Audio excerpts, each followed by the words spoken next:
Good evening. Thanks for joining us tonight. A vicious windstorm slammed into Vancouver Island today, leaving a trail of downed power lines and ferry cancellations behind.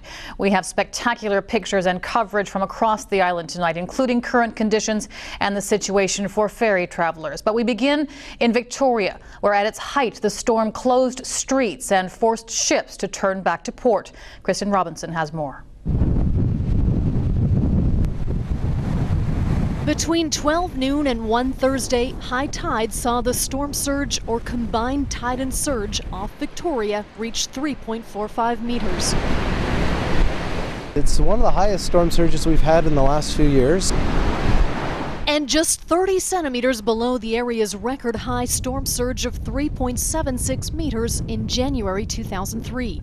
Oceanographer Scott Tinnis braved the winds to get some pictures of what we usually only see during an El Nino year.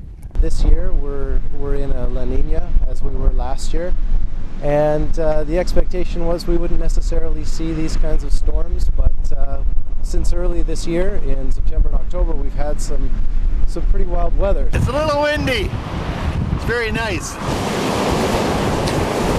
While storm watchers enjoyed the ride, police temporarily closed Dallas Road to traffic at Ross Bay as soaring waves swept logs and debris on shore and forced the Clipper ferry en route to Seattle to turn back. She was porpoising like crazy, and at one point the waves just came right over the top of the ship, and I thought, this does not look good.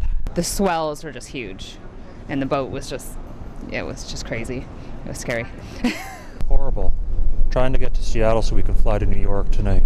Just bouncing off waves. It was really bumpy, really crazy waves, so he started laughing and thought it was funny, but we just turned around. They just turned it around.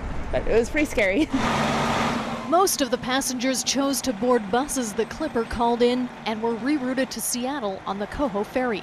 Obviously the wind is blowing pretty hard, so they took off and thought it was best to turn around, and so they're going to just put them on board our vessel and then they'll bus them down to Seattle.